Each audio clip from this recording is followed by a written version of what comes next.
Ladies and gentlemen, welcome to the Show. We are two geeks who talk about everything. My name is Aaron, and I am joined as always by my cousin Landon and Bella.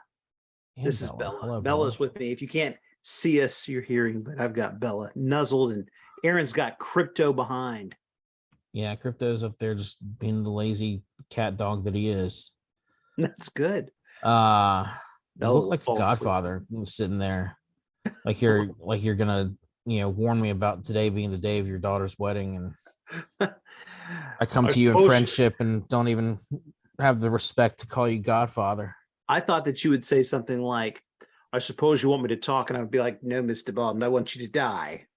Because I got my dog cat here. She's all right. Sorry that we did not have an episode last week. Landon, you were camping with the fam, and I had a migraine, which sucked for me, but I'm sure it was fun for you. It was. I had a great time. Much better than you, I will say. Yeah, camping is better than a migraine. To say that so we weren't able to record last weekend, but we are back and we are doing 2 episodes this week. Isn't that crazy? So you're getting 2 episodes, a bonus. This episode that we're doing right now, it's a topic that how do I say this? So we're thinking about great movies. Yeah. Movies that we consider to be great, but that will only sit through once. Yeah. Or something you may have sat through twice, but looking back, you were like, I really wish I had just watched it once. Right. Because that would have been a better way for me to handle it, because it was a good movie the first round. That's that. Yeah. Yeah. So we have each brought with us a list of these movies that we do consider to be great movies. And I'm looking at this list that I put together, and there are a few on here that I have seen more than once, but it's like it's been in a situation where I had to watch it a second time to maybe review it for my blog or something. Yeah. But other than that, it's like this is not a movie that I'm going to want to watch right more than once. This isn't a Star Wars situation. This isn't a Marvel Cinematic Universe or a Superman situation where I'm gonna, every time it's on, I'm just gonna watch it. Yeah, or Back to the Future, where you're like, I could have that on repeat. Absolutely. I know. Actually, that's in my head. It's burned in there. I could probably just close. You my probably eyes just play it in your head. When you close your eyes at night, it's probably just playing, isn't it? It is.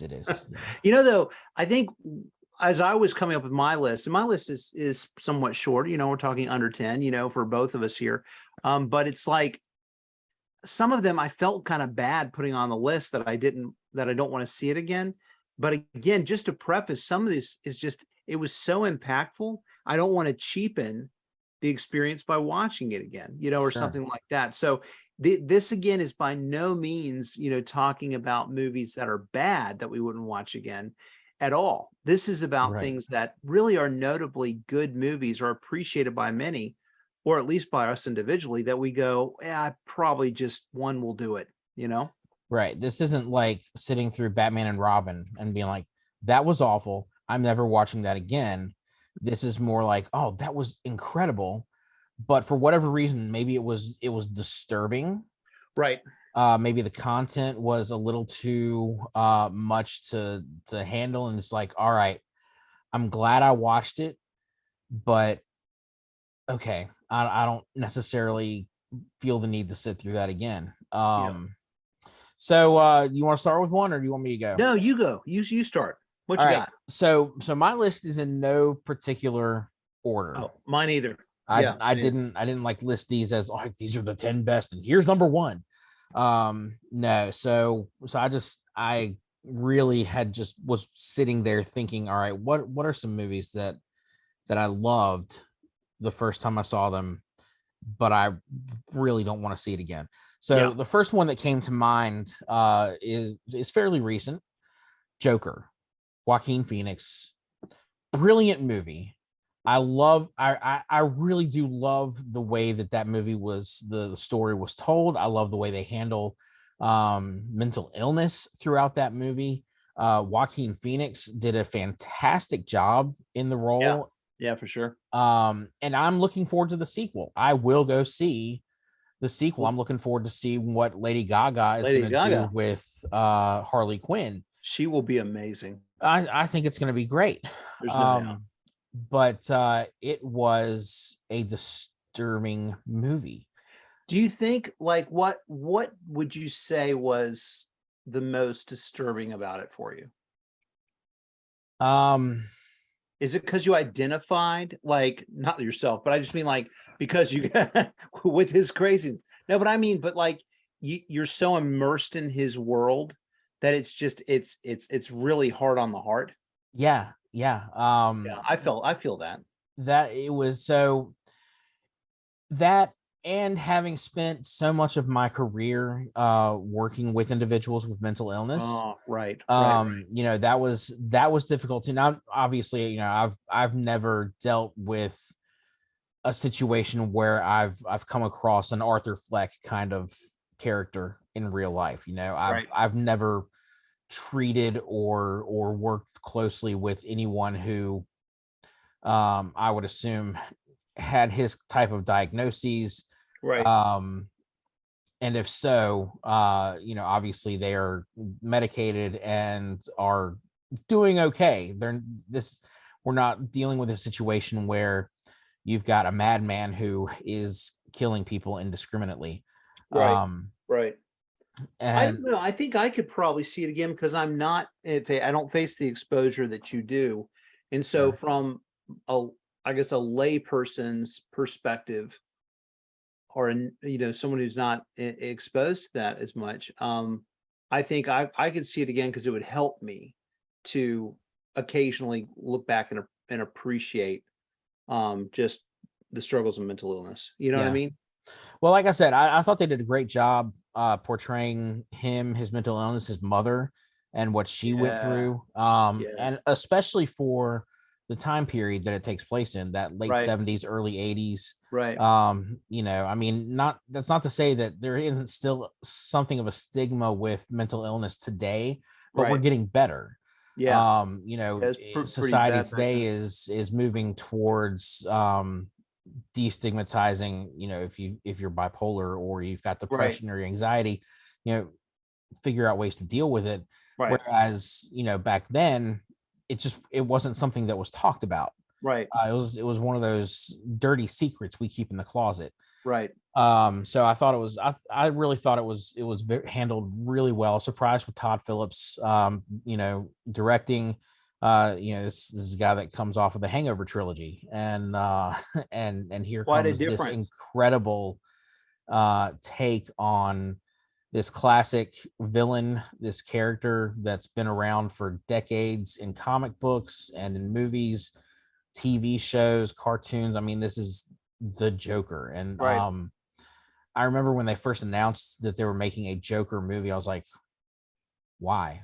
That's exactly how I was, especially because from the get-go, it was said that they very much were loud and proud about saying that this is not associated to anything, Right. and I think, and so, I'm thinking about the tales or the different Joker storylines in the comics. What are they going to do and all this?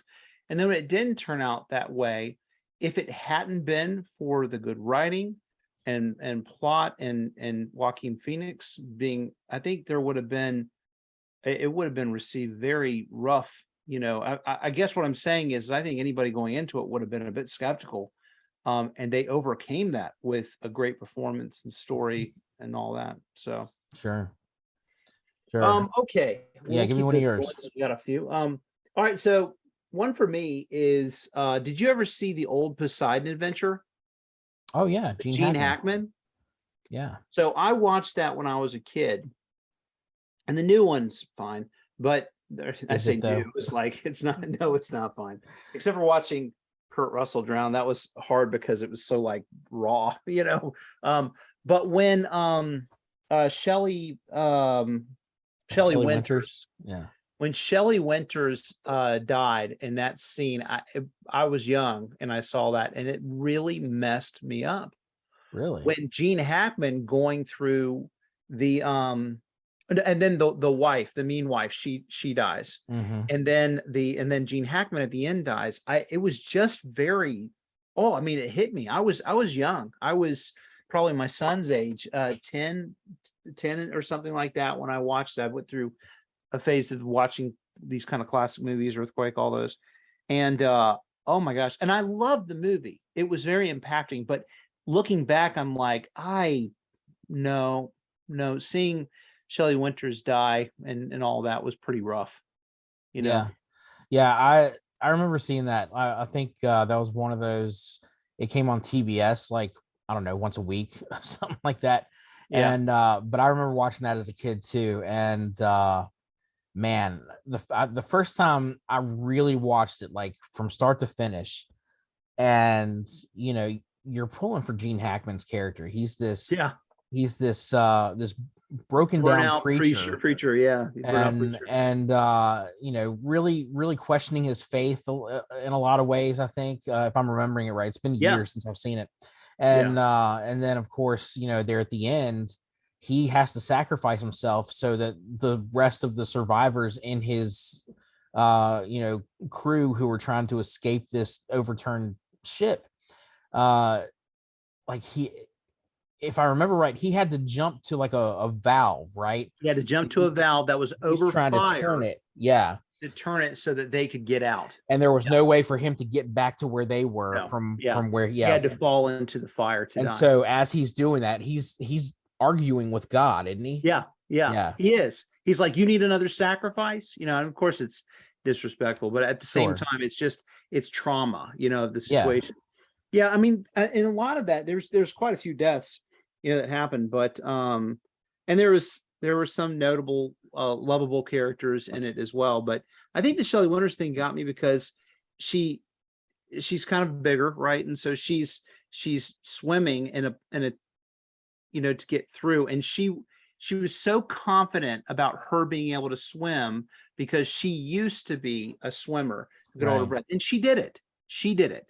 But then she's like, I got to catch my breath. And then she's obviously had a heart attack, or, Yeah. you know, and so, and then she just dies. And it's just, and her husband is the same guy who was the grandpa Joe in That's Charlie and right. the Yeah. Chocolate Factory.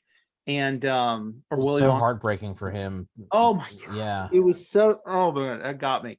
So that's one that's like, and now I probably will watch it again because I feel like it's a good classic movie that I want to traumatize my son. And you know. All right, what you got? All right. So next on my list, I've got The Passion of the Christ. Oh yeah. Yeah.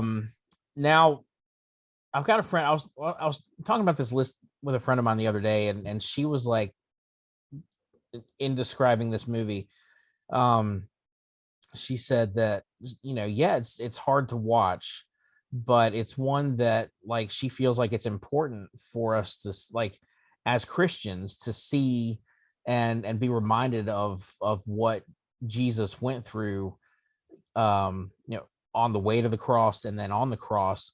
Yeah. And I'm like, yeah, that's true, but this is like the Bible meets Saw. It's very difficult to watch this movie. Yeah. And I know it's supposed to be. It's very visceral, and again, And for not sugarcoat. yeah, Right. right. For the Christian experience, this is like extremely graphic and in depicting the crucifixion. And again, like I get it. I get the realism, and I get the weight Right. of what the subject matter is. You know, I grew up in church, and of course am a believer, but it's so hard to watch. I don't Yeah. think I've sat through the entire film since I saw it in the theater. The first time. Um, I don't think I've seen it maybe 2 or 3 times, I think. Um, it's interesting because there's some people who will watch it on an annual basis, right. because they want to have that reminder, and they treat it almost like it's a Christmas pageant, right? And one of the things when we were in Virginia and I went to First Baptist Church, they always had that great, amazing production of the Christmas pageant. A lot of time, money, hours went into this very big production. But even then, it just, it can be all pretty campy, and when you don't really think about what it really means. And so I think most people that have seen it would say they're glad they saw it at least once. Right. But there are other people who also have a perspective that I know that where they're like, I don't really want to see any film or pageant or anything because they feel like that would in any way diminish, from the reality. I kind of land on I can see it periodically as kind of a way to remind myself Mhm. of the reality of it. But I had my kids asked, 10 and 14 asked when they're going to be able to watch it. My wife and I were just like, yeah, Hmm. we're gonna let me think about that for a little bit because it's got to be at the right at a right time for somebody to see that kind of thing. Sure, sure. Yeah. I definitely fall into the camp of I'm glad I saw it. And the effect that it had on me, I think, was the desired effect that Yeah, the oh, Mel Gibson directed that one, right? yeah, Um, I think that it had the desired effect that the creators behind the movie, you know, wanted, wanted it to have. yeah. But it's just I just don't see myself voluntarily searching for it on streaming service somewhere and being like, Yeah. "Yeah, I think it's Saturday night, I'll just watch Passion of the Christ." Yeah, Why yeah, not? yeah, not so much. Yeah. All right, so so another one for me would be Bram Stoker's Dracula. Now, the Ooh. reason why I have that as a one time, no more time, is because I did see it again, and I when it came out, it was such a big deal.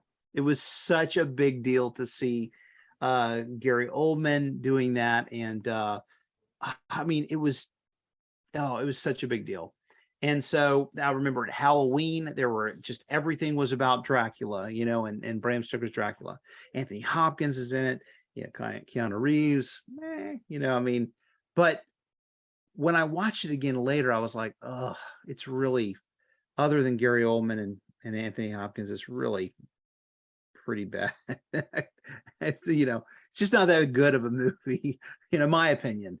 But because of what it was when I saw it, what a big deal it was to see it, that was amazing back then. And so I wish I could have just kept that in that little box right there forever, you know? So I actually didn't see that until adulthood. Oh, really? No, yeah, yeah. So it came out what, 92, 93, Yeah. somewhere around there.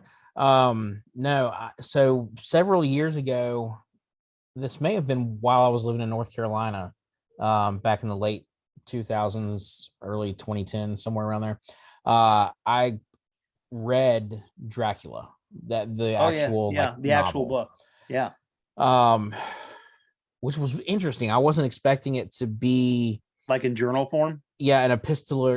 epistolary, or how, whatever that word is. I know like letters and journal entries. Right. Right. It wasn't a narrative. Right. So it was very fascinating to read it through that way. Because I mean, of course, classic story. I already knew the story. Sure. Um, because I mean, the story of Dracula is timeless and has been told and retold Right. how many times. Um, but after I read the book, I was like, I never saw Bram Stoker's Dracula with Gary Oldman, Francis Ford Coppola directed. I mean, this Yeah. has got to be a great movie, right? And Which Gary Oldman was great. You got to admit. it was. Oh, I really enjoyed it. I Oh, you did. liked the movie? Oh yeah, yeah, yeah. Even Keanu Reeves. And most of that's because like I really appreciate Keanu Reeves as a person. Well, sure. Um, and I think he gets a bad rap as an actor, which I don't think is necessarily fair all the time. But like interviews that I had read from other people on that movie set, talk about Keanu Reeves being one of the most professional people on that set, Yeah. and really giving it his all uh, Yeah. to this role he was playing. So um, I don't know. I liked it. I don't think I've watched it again since then. It's a disturbing movie too. Yeah. But I thought it was really good, really well done. Well, And it would have been interesting to see more of those. I mean, I guess they couldn't really take all of the Universal monsters and put them in the same kind of they were, serious tone. but I they've know they been tried with trying to. Frankenstein. Well, and they did them. They're trying to do the Dark Universal with the Mummy with Well, no, Tom no, no. Cruise. I'm talking about back then when Oh, they back did then. Bram Stoker. Yeah, like Yeah. I don't think No, this wasn't meant to be a universal no, I don't thing, think so either. but like it would have been interesting to see. I know they tried to do it with Mary Shelley's Frankenstein, Right, where they right. had, I think De Niro With played De the Niro. monster, Yeah. but it was not well received. I don't think I ever actually saw that one either. I think the hard part too is that if you read Frankenstein, Mary Shelley's Frankenstein, and I've read all this, just like you have the classes there. Have you read Mary Shelley's I Frankenstein? have not read Frankenstein or It's the a, it's Modern a, Prometheus. it is great. It is a great, great, great book. Yeah, And I've heard a lot of good things about it. the way, and what's really amazing about the book is the monster is really, it's a philosophical book, And really. part of They're it's told from the monster's perspective, isn't it? really, it is. And as he does things and as he retaliates and has this expectation of what Dr. Frankenstein will need to do to make it right. All of it's very dramatic. So when you take that compared to the classic old Frankenstein, it's night and day. It's Yeah.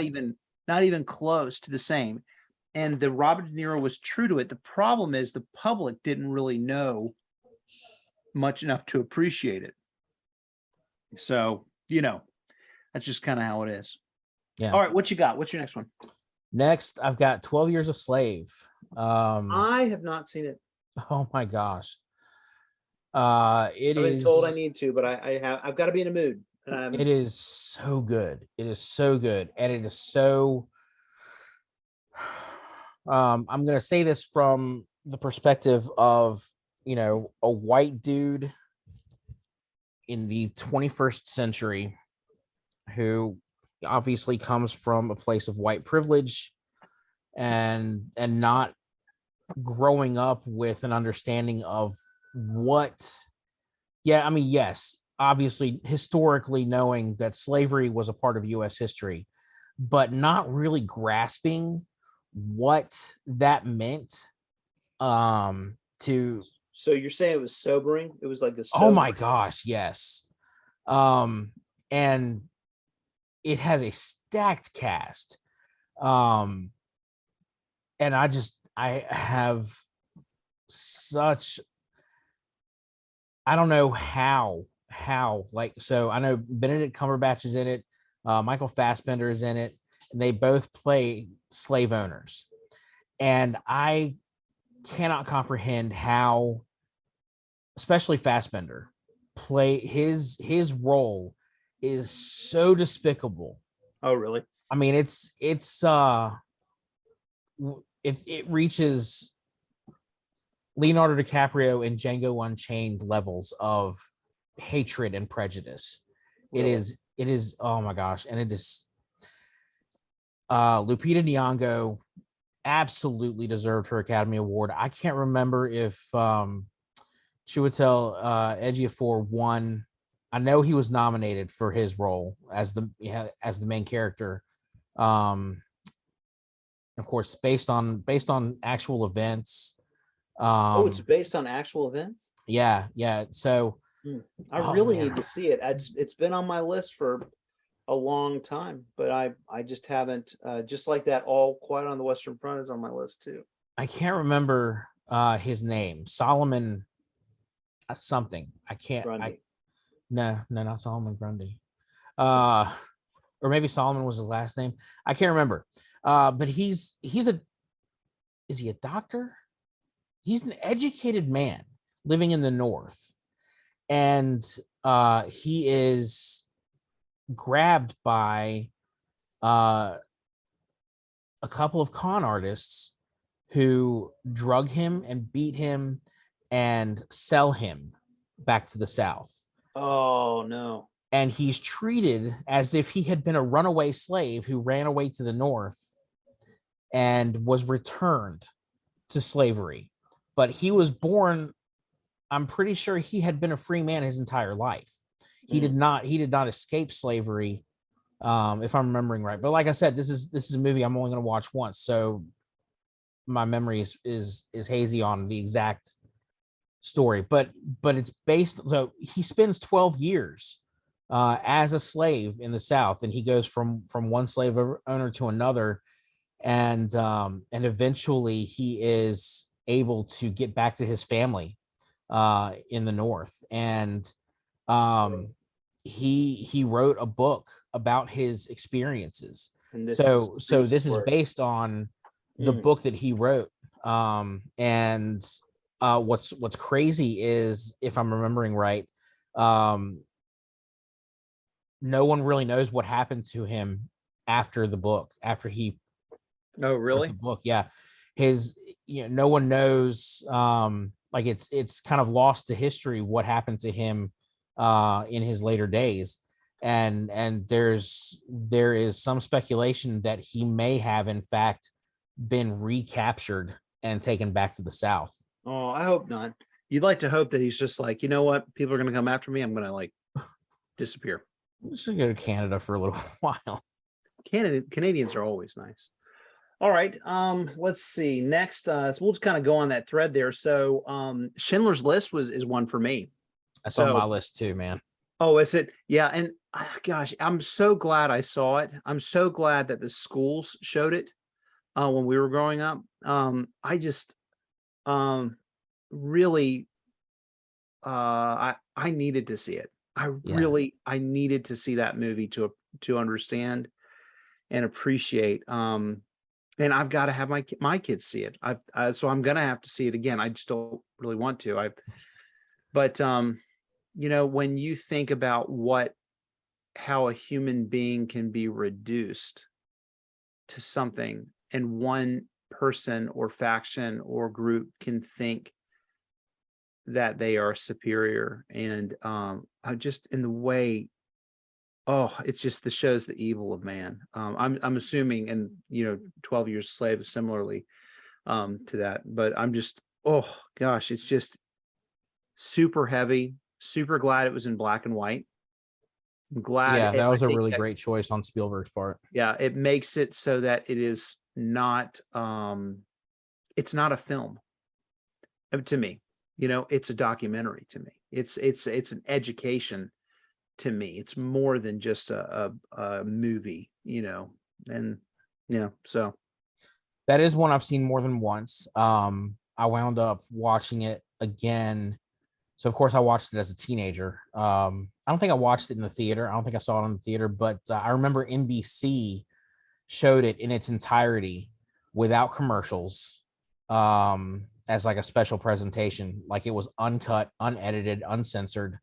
and And they it sure, yeah, was, they warned about that. I yeah. remember that. Um, and so I got to see it when it came on TV that time, and of course it blew me away. Mm. And then I watched it again just a few years ago when I was going through the AFI list, Yeah, top 100 of all time, and it's pretty high up there, isn't it? I can't remember what number it is. I'll be It's honest, pretty high up I'm there. not I sure, remember. I but looked at the AFI recently. it is. I'll tell you what, you get to that part there at the end where it's like Oscar Schindler is like he's surrounded by all of the people who have worked for him, and really they're all the people that he was able to save. And but he's still breaking down because he's like, this pen could have saved more people. It could have been more money to save more people. And it doesn't matter like how much he did to save these people that have their lives because of him. He is breaking down because he feels like there's more he could have done. Yeah. And oh my gosh, that just every time, even if I just see that clip of the movie, Right. I break down. It's just like, Yeah. man. We're talking Liam Neeson, right? We're talking Ray Uh, Fiennes, right? yeah, he Anybody else was who was notable? Ben Kingsley. Ben Kingsley. Right. Right. Yeah, that's definitely one. What else you got? So I'm gonna do two here with this one. Hereditary and Midsommar. uh these two high-end horror movies, Hereditary in particular, like Midsommar. La la la la la la la. Have you seen either of these? I've seen both of them. Okay. Yes. Um, I will say between the two, Midsommar was disturbing, but less disturbing because in yeah, the end, I was like, you know what? He kind of deserves it. You know, right. the end of Hereditary, I'm like, nope, can't get that out of my head. Oh yeah, Can't get out of my head. that's like, it's like seeing the last scene of Blair Witch Project when they're down in the basement Standing in the and corner. Mike's just standing in the corner not looking. It's like, oh crap, that's gonna be in my head all night. I'm not gonna be able to sleep. Oh man. Yeah. The image that gets me with Hereditary isn't so much the kid with the broken neck in the treehouse. It's the mom. It's the mom floating in the attic, Yep. cutting her own head off. Yep. That's the one. With piano wire. That's the one. That's rough. The other scene that gets me too is from Hereditary was when we probably should have done like a little disclaimer here, before this video. If you're in it now and you're young, I'm sorry. We probably should have said something. There's a reason why we aren't watching these movies. Yeah, right. But this is something that I didn't mention the last time we talked about Hereditary because again it messed me up. But when the daughter has her head taken off with because she has her head out the window, she can't breathe. The way that her brother reacts in that situation, and him driving back, and that whole thing was rough. And I think I told you this the last time we talked about Hereditary. It's the middle of the day. I'm in my office, which is an open office, and I tell my computer's kind of away so people can't see my screen, but I've got my headphones on and I'm watching. It's middle of the day and I am just messed up. I was messed up. Still messed up. Never again. I didn't include it on my list because I don't know that I could categorize it for myself as one that I'm glad I watched it. I really wish. Wait. This isn't necessarily I'm glad I watched it. I do think it's a great movie. I think it was really well done. Yeah. As horror, like as this new wave of highbrow horror movies go, this is a great movie. Yeah, it accomplished the task. I'm not glad I watched it. I mean, I'm glad I experienced it because as somebody, I consider myself a movie buff. I love movies. I enjoy, the art of movies and film and storytelling.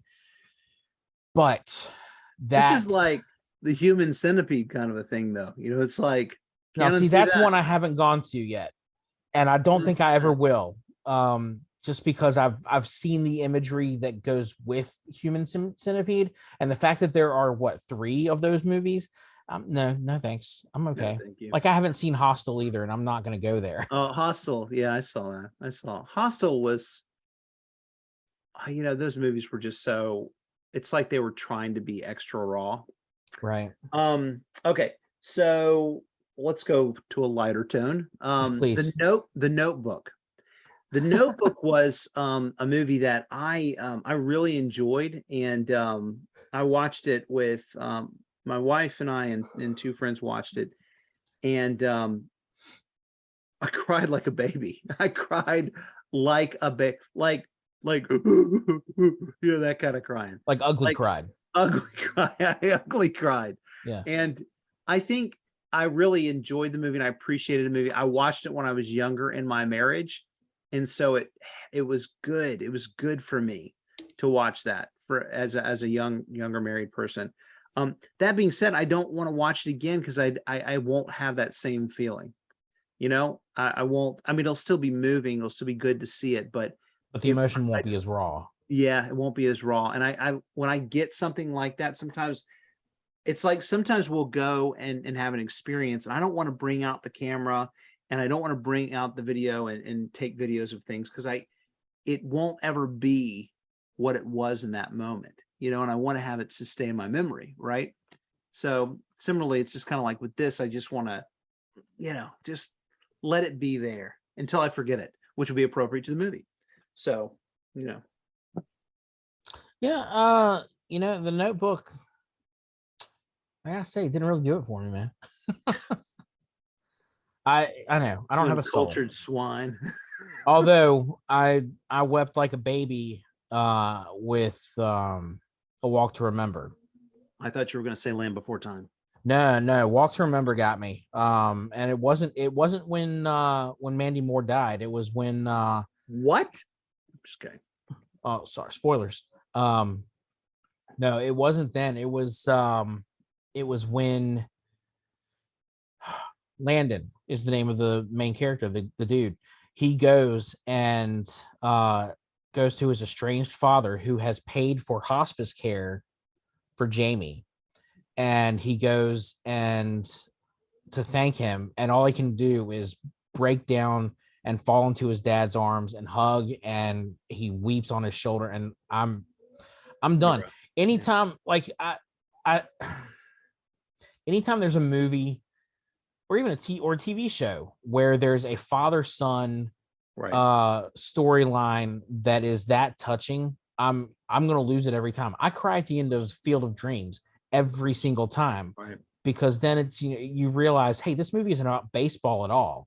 It's about Kevin Costner reconnecting with his dad, and finally getting a chance to reconnect after they had such a bad relationship in life. And I'll lose it. I'll lose it every time. And I'm sure psychologically, let's look back, and I mean, it's because I don't have my own dad here with me anymore. And so I use those movies as like,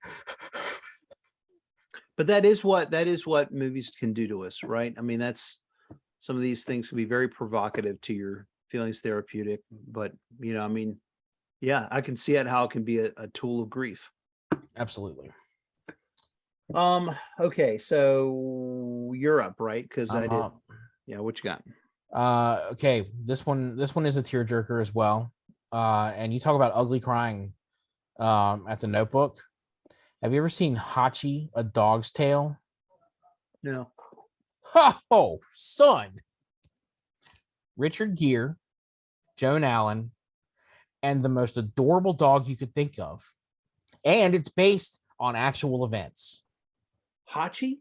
Hachi, Hachi, A Dog's Tale. I'm not going to give it away because I think you need to suffer through it at least once. In fact, audience, if you're listening to this, watching this on YouTube, you need to suffer through this movie at least once, because everybody needs to see the Hachi. I mean, I think a good rule of thumb is that any movie that has a dog's name in the title, you're going to wind up crying. I mean, you think Old Yeller, Marley and Me, Turner and Hooch, every single time, you're going to wind up crying because you connect to these dogs more than you connect to other human beings. Yeah.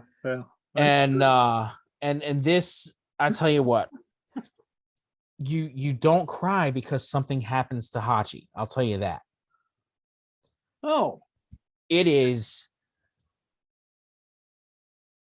rips your heart out, shoves it in a blender, and then tries to put the broken pieces back inside.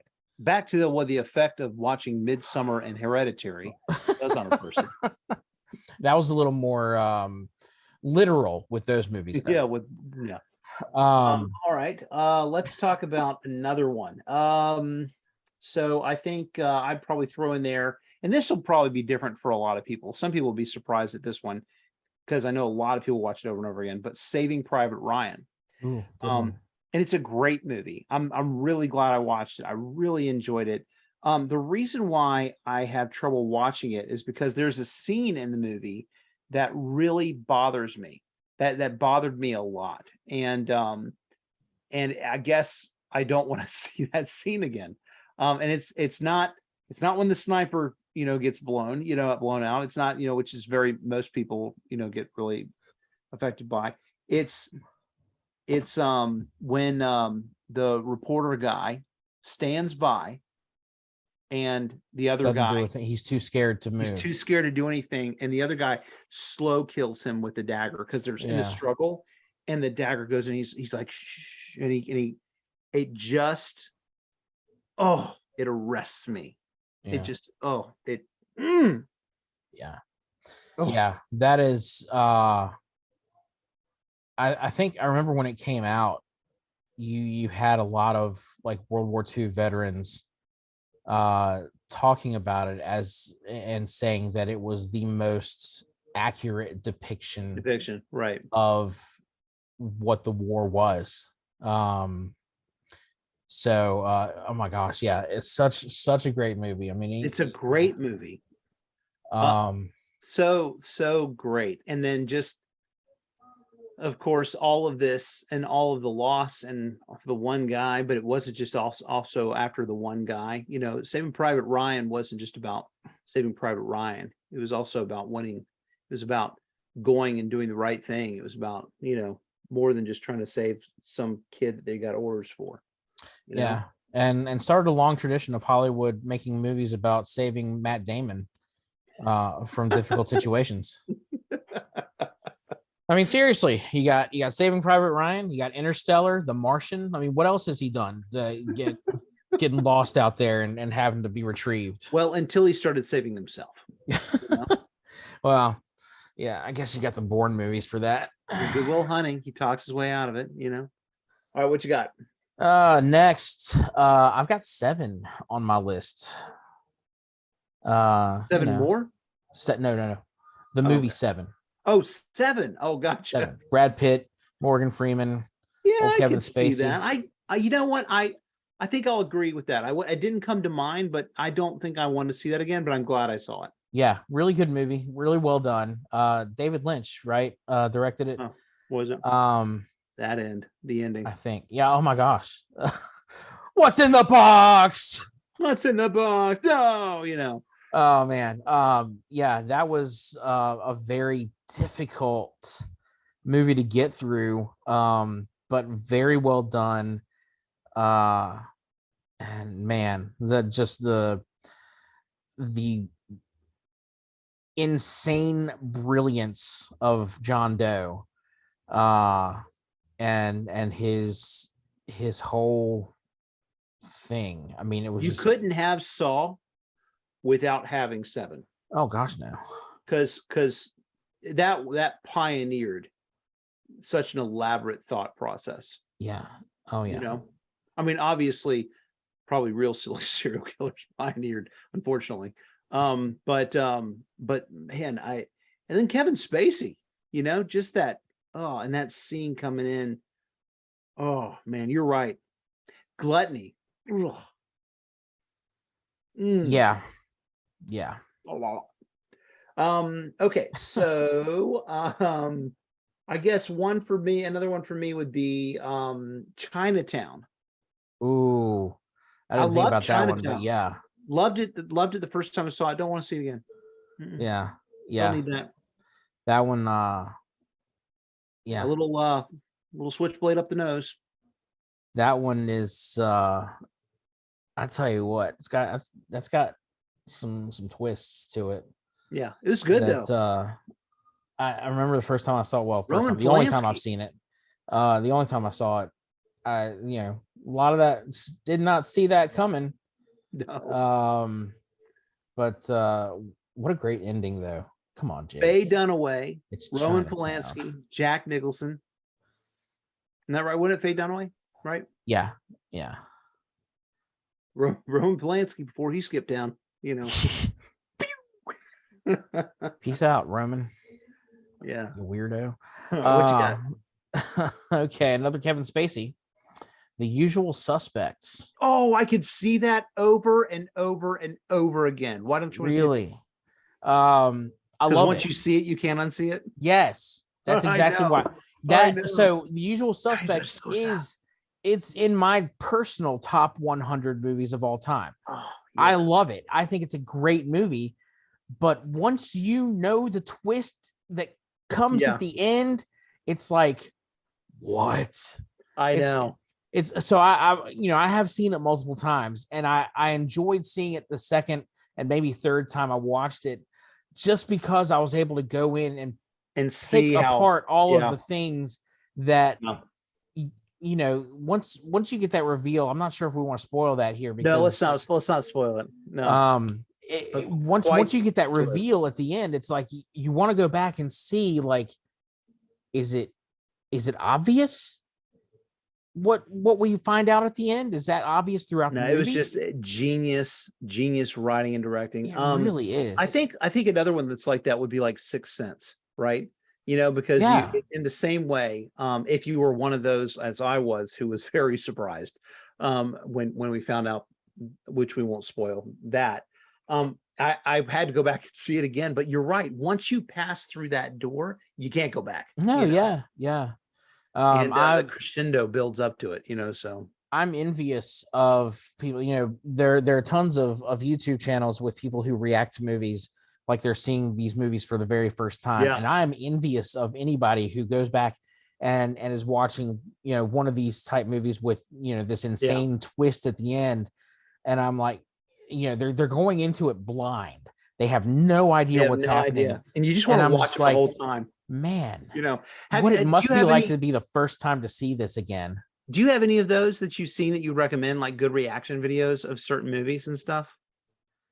Like, because I've always wanted to watch those videos, but I've never taken the time to actually go look up and see any reaction videos for first timers to anything. Oh gosh, yeah. I actually follow several or I'm subscribed to several channels of people who. Would you recommend some, like just if you think about it, you don't have to do it on this podcast, but at some point recommend, because I would be interested in looking.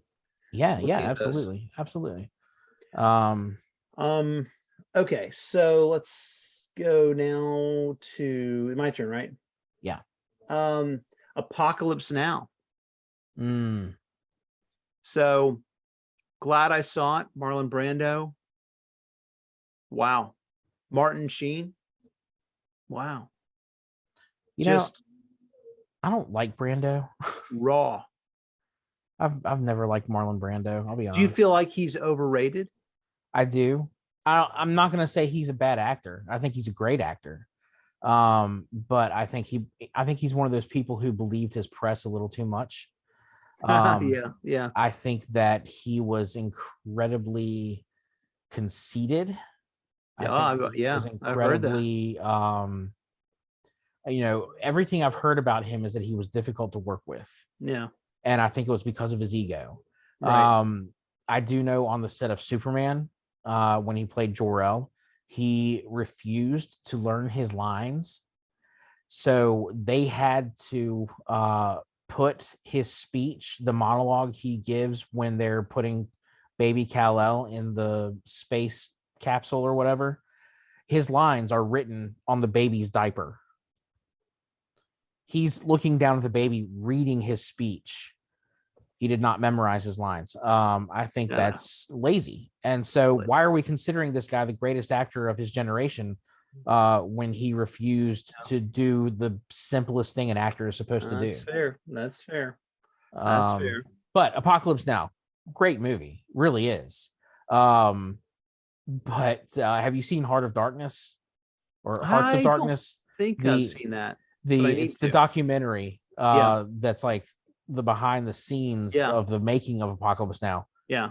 So good. Okay, I need to see that then. Man, I've got 3 things I need to see now from you.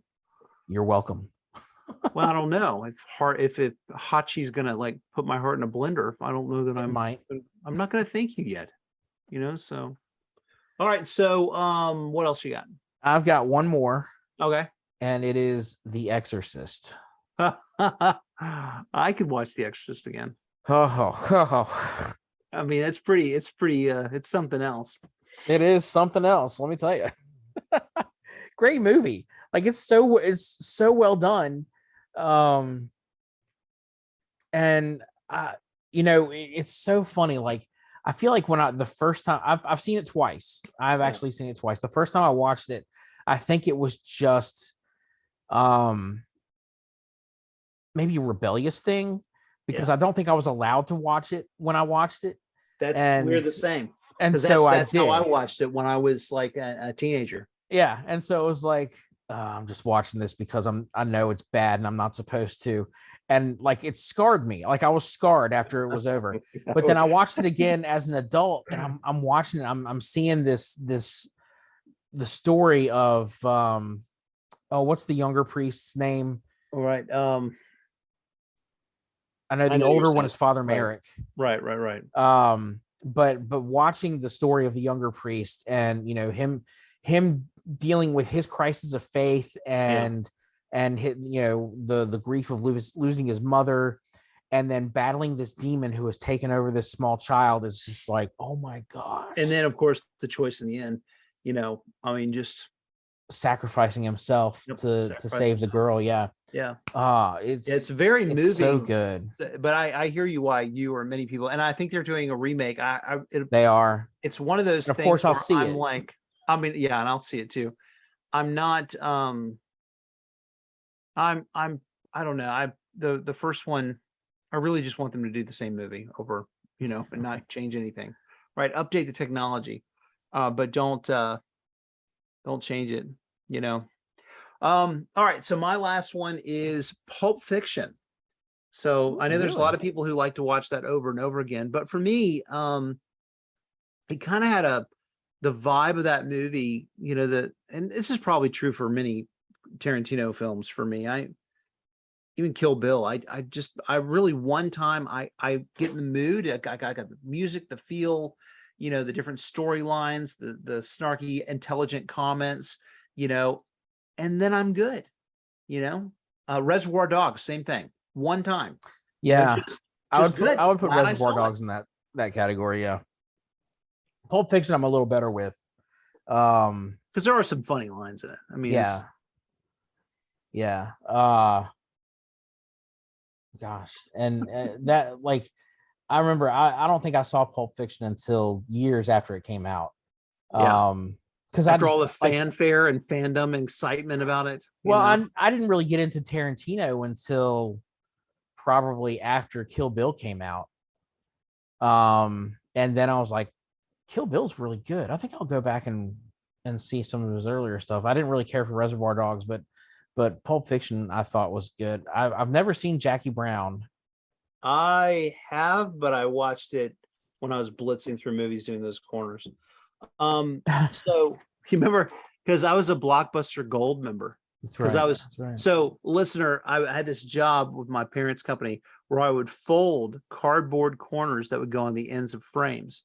And I did 1,000 an hour, and I would do like 12 bundles of these things, trying to make money. And so I'm just watching movies. So I rent movies at Blockbuster. And if you rented like over 200 movies from Blockbuster, they sent you a card. You became a gold member with all these like perks and things back in the day. And so I had a whole bunch of these kind of movies like this one where I just kind of like watched it and I don't remember it being that notable like it mattered, but I'd say Reservoir Dogs when I watched that on a plane recently within the last year, first time, I was like, "Oh, this is really good. I I really enjoyed watching it and how it played out. I Doesn't probably everybody die? yeah. Yeah. Yeah. Yeah. Yeah. Everybody dies. Spoiler. Yeah. I don't think that's a big spoiler. The one that I really like of his though, is probably the Once Upon a Time in It's Fun Time in Hollywood. Hollywood. Yeah. Yeah. So far, that's my favorite one. That was really good. I was really impressed with that one. I don't know how we've gone towards a So yeah, Quentin suddenly we turned Tarantino into a tribute. Tarantino tribute. Yeah. Um, no, But anyway, so yeah, those are our lists of great movies we're only going to see once. or maybe, the occasional twice. But hey, out there, join us in the conversation. Let us know in the comments, what movies do you find to be great movies, but you'll only sit through them once? Once is enough. Yeah. Let us know. We'd love to add more movies to our own lists. Maybe there's something we've missed that we haven't seen that, I mean, I look at the movies I've seen. I'm not sure that's possible. I think I've seen everything already. But maybe there's something I missed. Maybe there's It's something you missed. possible. Lots of There's straight a to few that DVD we said, things. yeah, we said a few things together that we refreshed each other's memories on. So I'd be interested. But yeah, thanks everybody for listening. We appreciate your time spent with us, and we'd love for you to like, subscribe, and share. We're always looking towards trying to get to our 100 followers. I think we'd like to have. So yeah, we'd love to have your attention. I'd like 20. I mean, All right. Yeah, and be sure to stay tuned. This week we are going to have a bonus episode for you this week to make up for what we missed last week. It's on, Aaron. Coming up next, Landon is going to challenge me with trivia. The last couple of times we've done trivia, it's been me asking the questions. Now the turntables have turned. The turntables have turned. Oh, it's on. You're not on your A game. I've got you now. You're right. We're recording late at night, and my A game might have already gone to bed. Yes. All right, guys. Thanks for listening. Thanks for watching, and have a great whatever it is, wherever you are.